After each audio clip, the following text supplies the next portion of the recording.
folding portable, all new bifacial solar panel from Zoop. Absolutely killing it with 460 watts of power input. If you do a lot of camping or on the go a lot and you need mega solar power, this is what you've been waiting for. Plus, I've got one of the most epic looking micro power stations that I think a lot of you will enjoy seeing as well. Got two epic things to unbox from Zoop. Here on the top, we got some documentation, got a little wrist strap, got a USB-C cable. Here's the power bank itself, and it comes with this nice little storage bag. Got this transparent case, you can like see inside a little bit. In this next box, got some documentation. These work exceptionally well. They're little hoop stakes that go down into the ground and help secure the panel during windy conditions. So we've got this nice MC4 extension cable. You can just see it has MC4 cables on both ends. It's 12 gauge wire, so they don't skimp on the wire they send you. And then they give you this adapter cable that goes from MC4 to Anderson Power Pole, XT60,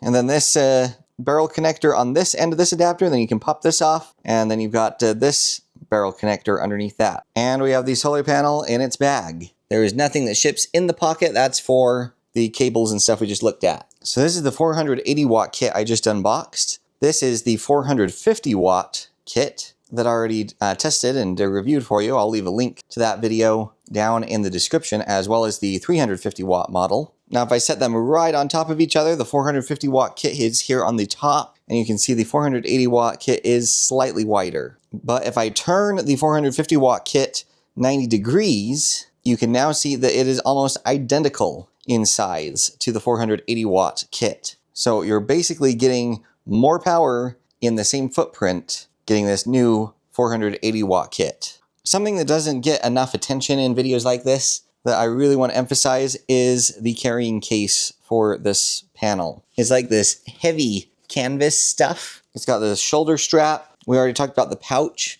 There's this other handle down here that makes it so nice to be able to load and unload inside a vehicle. The cases for these panels kind of get overlooked and overshadowed by the panel themselves. But that's one of the huge reasons why I love taking these on the road so much compared to other folding portable solar panels that don't have a case. Here's the solar panel itself. I'll show you how to set it up momentarily. This is not glass that covers the panel. It's their special durable coating stuff. And as I've mentioned before, I've had Zoop panels and I've used them extensively. And so far, I have not had any issues with this coating getting damaged or causing me problems. You can count them if you want, but there are 16 bus bars per cell. They are half-cut cells. And this is where the biggest difference hits. Now we have bifacial features. The VMP is 42.5 volts. The IMP is 11.3 amps. Our VOC is 49.3 volts with an ISC of 12.0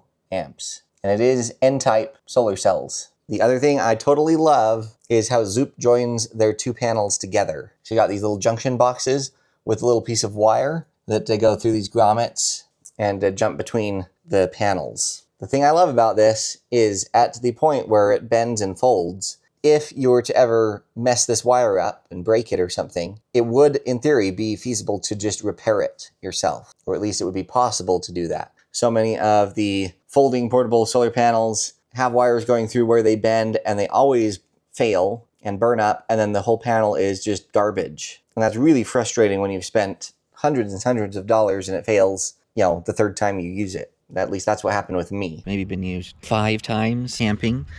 And anyway, it's toast now. If you look at this right here, that is melted right there. And if I flip it over here, you can see the melt mark on this side as well. This panel does not generate any electricity anymore. Having something like this, I think, is far superior to that other technology.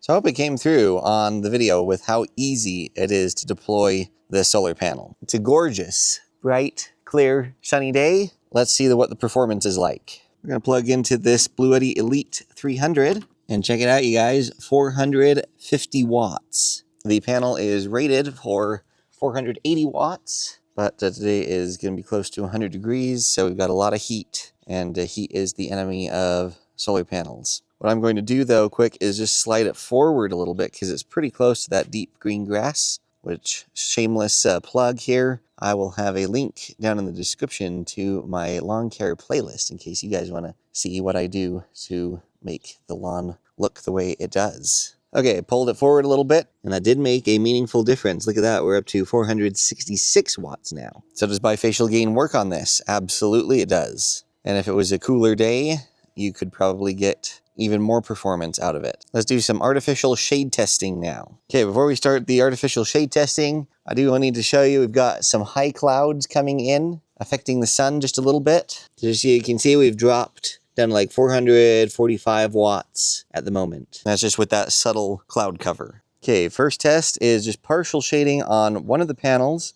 and you can see that has dropped us down to 362 watts. All right, now I have put its case over the entirety of that panel. You can see it's also draping out across the back here, which should prevent a little bit of bifacial gain on the back side there. Check that out. It's affected it by about 20 more watts, but not by much, still over 340 watts. Okay, so now I'm bridging two of the panels, and you can see that has affected it more negatively, about 250 watts down from about 350. Okay, so now I've added this that is bridging between those last two panels. So all the panels are having some kind of shade cast on them. And the sun is behind these light clouds again. And you can see that really nuked the output. 29 watts is all. So now let's just go ahead and move this out of the way. Sun is still behind some light clouds. And we're right back up to about 230. Now I know I'm going to get plenty of comments saying, your artificial shade test is completely,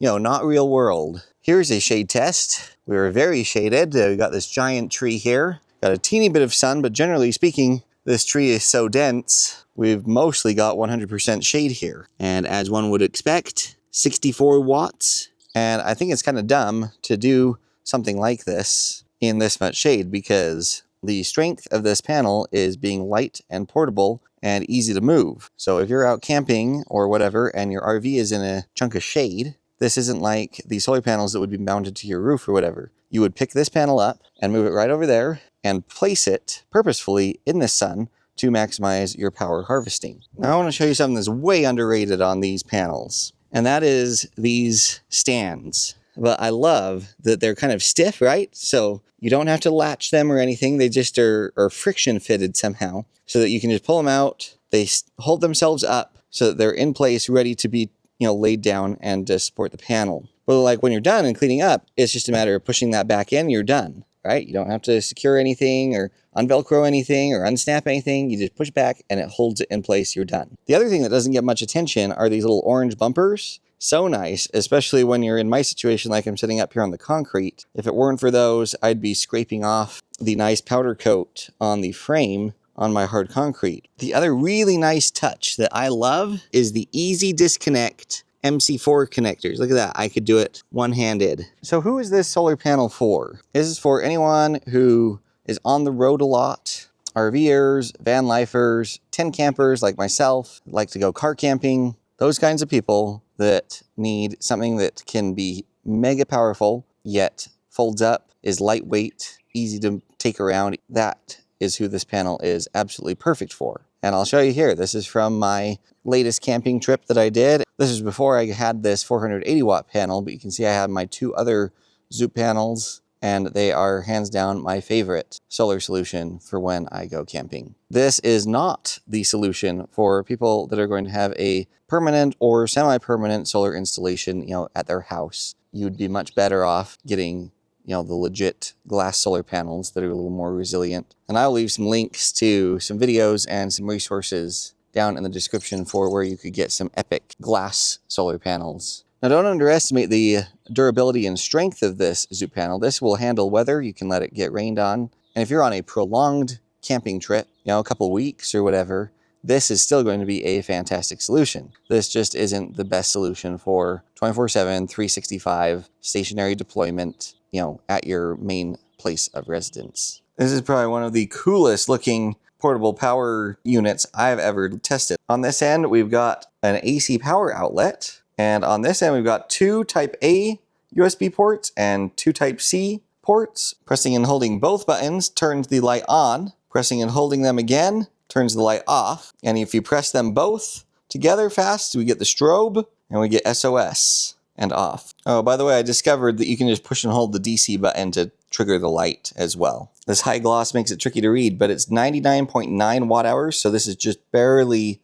legal for airplanes. The AC output is rated at 100 watts. So USB-C 1 input, so that's this right side one, it's bidirectional in and out. It's rated for 100 watts of charging power, which is awesome. USB-C 1 output, though, can go all the way up to 140 watts. And then USB-C 2, which is the output only port, only does 36 watts. The Type A ports are 18 watt quick charge ports. Let's just do a quick AC battery capacity test on this Zoop power bank. There you go, you can see the AC is on. We're starting at a 100% state of charge. Go ahead and plug this meter in right here. AC battery capacity test complete. It says 1%, but the AC inverter won't turn back on. We'll plug it into another outlet here. It's actually better than I thought it might do. 59 watt hours out of a possible 99.9. Let's just round to 99 watt hours. So that's basically, what, 60% efficient? Which isn't terrible for something this small. I found that these small portable power banks tend to be less efficient than, big portable power stations like this. Recharge time test for this Zoop power bank. You can see we're completely dead here. The cable I'm using is rated for 140 watts of power delivery, and we're going to be plugging it into a 140 watt power delivery port. So the bottleneck should be what this power bank can accept. And it looks like generally we're topping out at about 87 watts of input.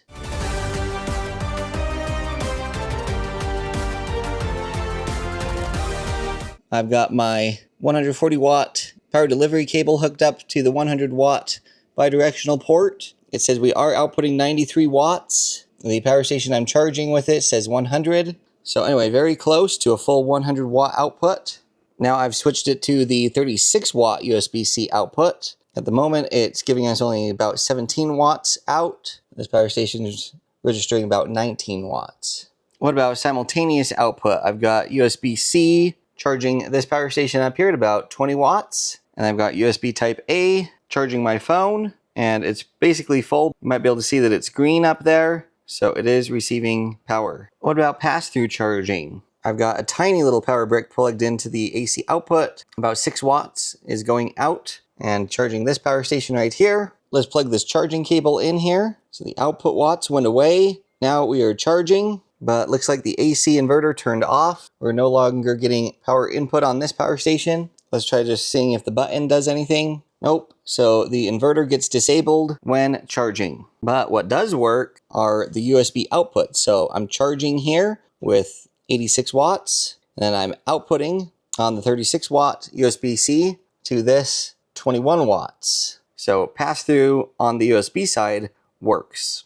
Now I just stepped in here to my utility closet just so you can see how well this light works. You can definitely see what you need to see. So comment, please, you guys, and tell me your thoughts and observations about this panel. Have you had experience with Zoop panels? Has this video helped you see the value that they have? What do you guys think of their little power bank? Is that intriguing at all to you? Be sure and check out the links that I have down in the description to the solar panel, as well as their power bank. I will also include any coupon codes that I can get for you guys to save even more money on both of these items. Like, comment, share, subscribe, and hype. The 5 free things to help kind of nudge the YouTube algorithm and get my content in front of more eyeballs. I want to say a huge thank you to all of you that do that regularly for me, as well as a huge thank you to my channel members. All of your support is so appreciated. All of you stay safe, and we'll catch y'all next time.